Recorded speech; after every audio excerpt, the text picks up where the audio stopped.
there is a document that begins with 8 words.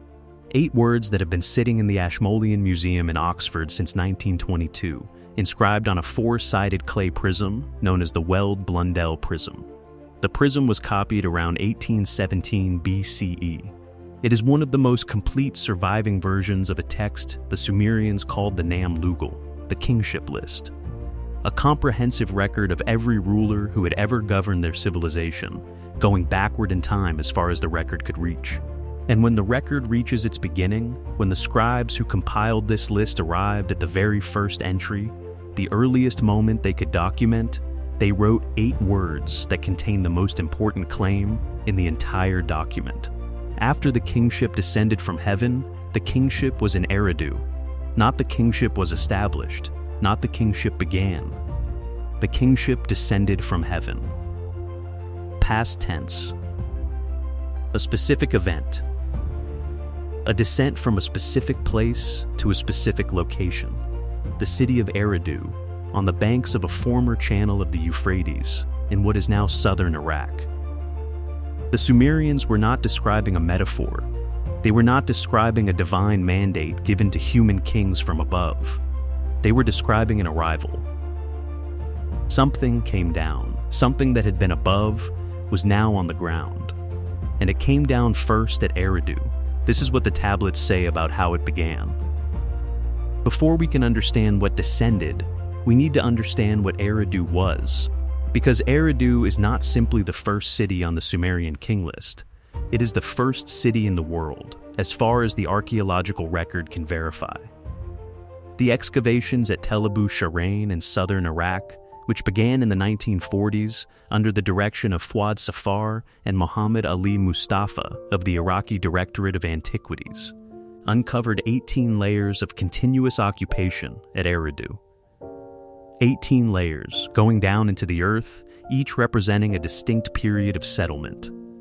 The oldest layers date to approximately 5400 BC, among the oldest evidence of permanent settlement anywhere on the planet. More specifically, at the very base of those 18 layers, the excavators found something that none of them had expected at the earliest level of occupation.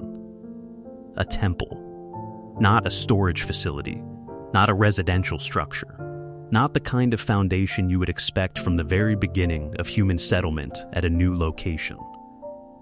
A temple. At the earliest moment of occupation, at the earliest city in the world, the Sumerians had built a structure whose entire architecture was organized around the presence of a specific divine being. Enki, the god of wisdom, of deep water, of the hidden order beneath things. The same god who, in the Atrahasis epic, proposed the creation of humanity. The same god who in the Adapa myth gave the first sage complete wisdom and then prevented him from becoming immortal. The first permanent human settlement in recorded history was built around a temple to Enki. The Sumerians were not surprised by this.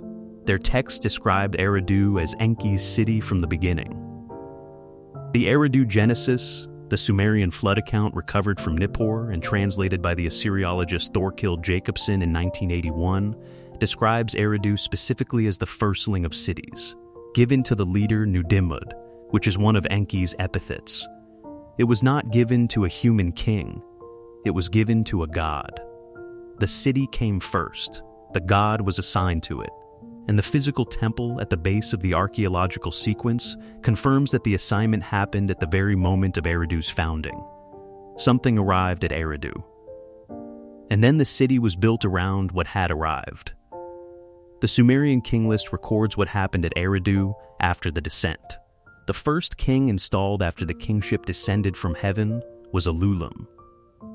He ruled, the list says, for 28,800 years. His successor, Alangar, ruled for 36,000 years.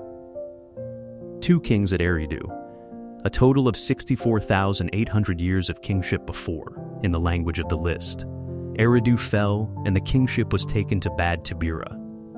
These reigns are the detail that stops most readers and most scholars. 28,800 years. 36,000 years.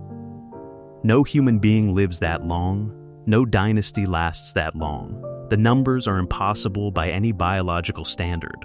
Scholars have proposed various interpretations.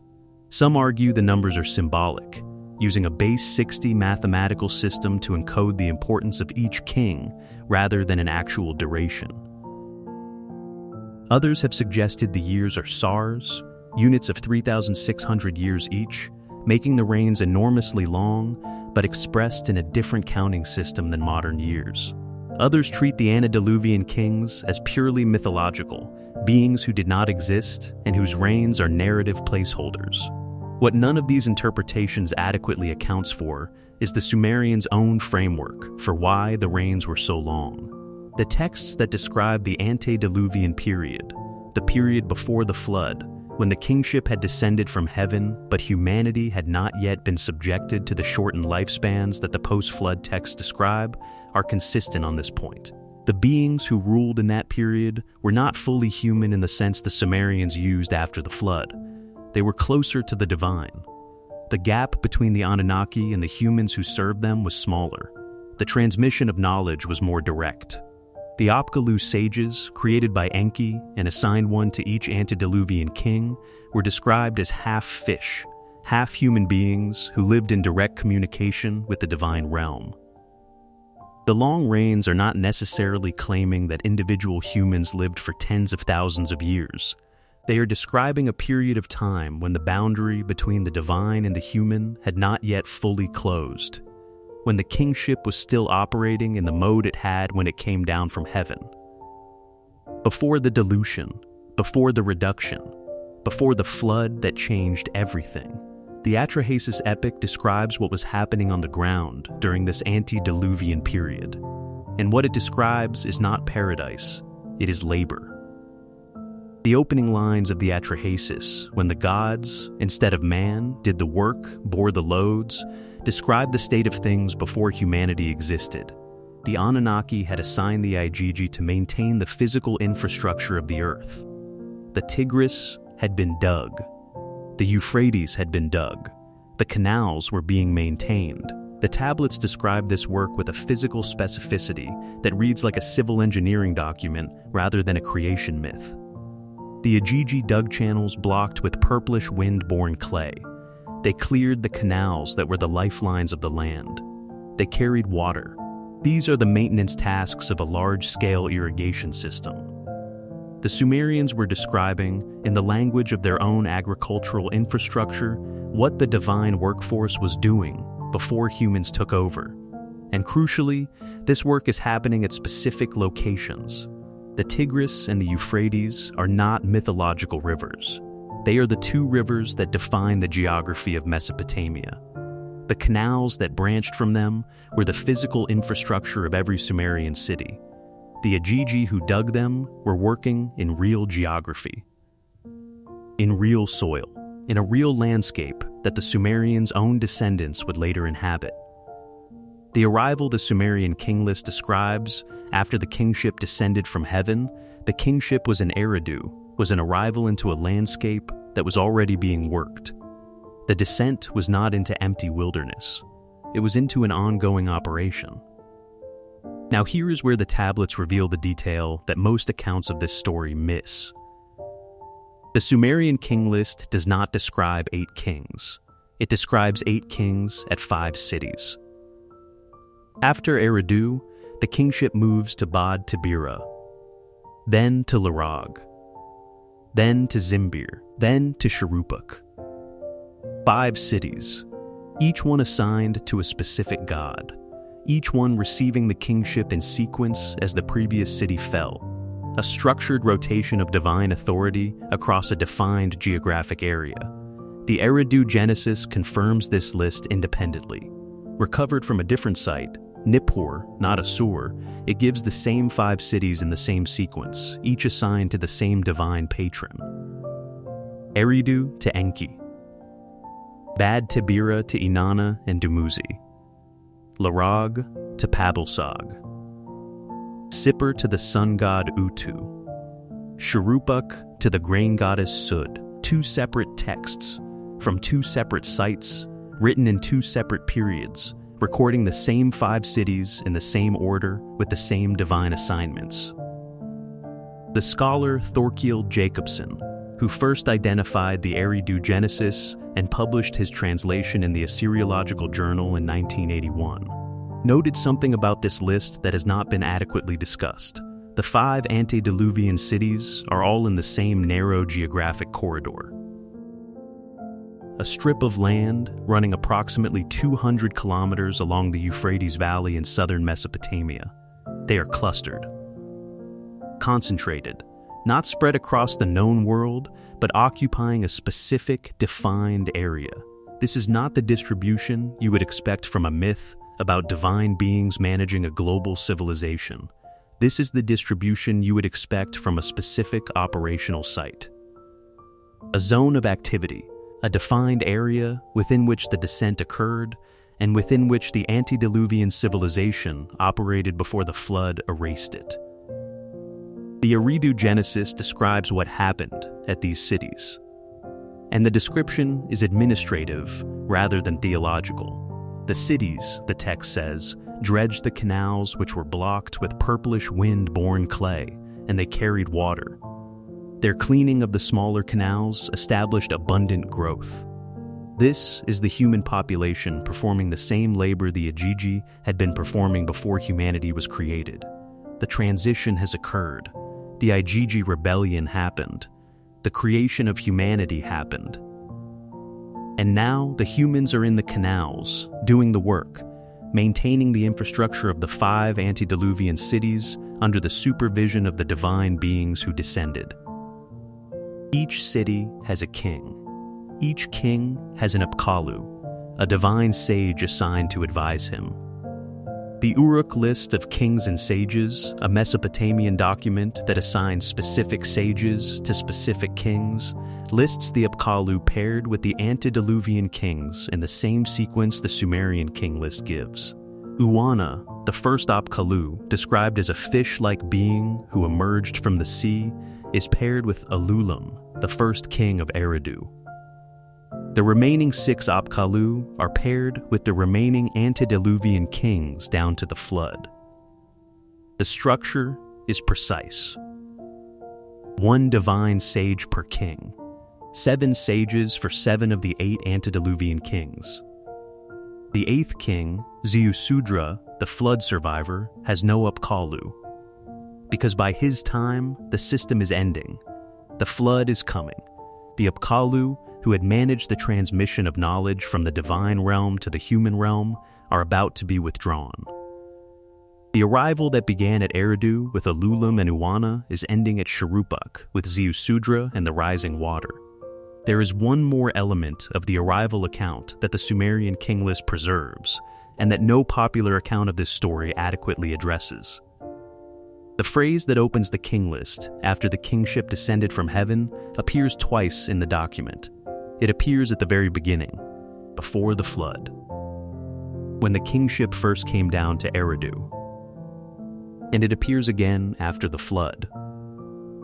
After the water swept over and everything was destroyed, the text says, "After the flood had swept over and the kingship had descended from heaven again, the kingship was in Kish." Twice the same event, twice the same phrasing, used deliberately to mark 2 separate descents of the same thing. This is the detail that changes the entire framework. The Sumerians were not describing a single arrival. They were describing a pattern. Kingship, which the texts consistently treat as something different from human governance, something that exists in heaven before it exists on earth, comes down. It operates here for a period. Something disrupts it. It goes back. And then it comes down again. The first descent, Eridu, before the flood. 241,200 years of antediluvian kingship across 5 cities.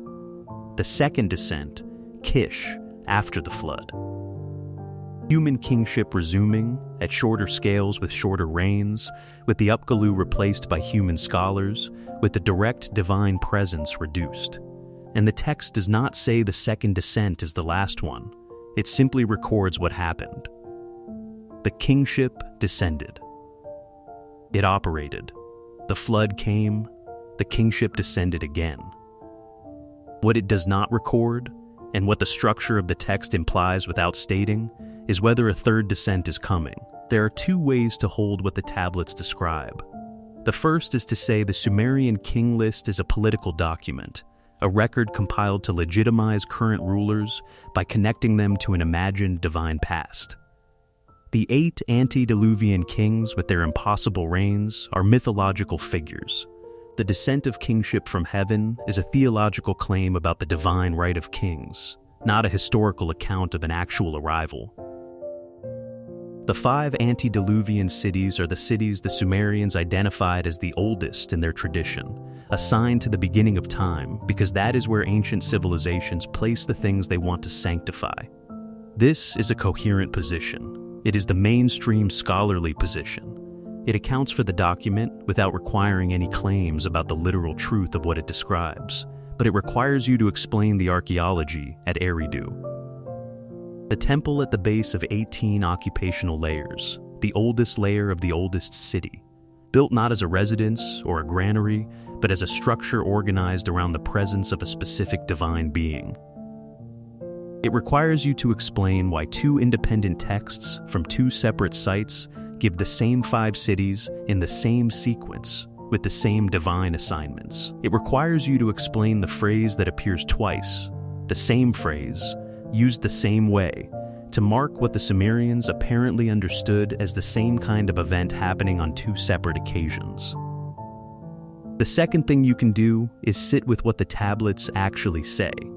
8 words at the opening of the oldest king list in recorded history. After the kingship descended from heaven, the kingship was in Eridu. 5 cities in a 200-kilometer corridor along the Euphrates, each assigned a divine patron, each receiving a human king paired with a divine sage. Operating for a span of time the Sumerians measured in units of 3,600 years. A template. At the base of 18 occupational layers at Tel Abu-Sharain. Built before anything else was built, before the city rose around it. And then the flood. And then the second descent. The same phrase, the kingship came down again. The Sumerians did not describe this as the beginning of history. They described it as the latest instance of a recurring event, something that had happened before, something that could happen again, something that, in the framework the tablets establish, does not end with the second descent any more than it ended with the first. They wrote it on clay because clay survives. It survived. You are watching it now. What you do with it from here is the whole story.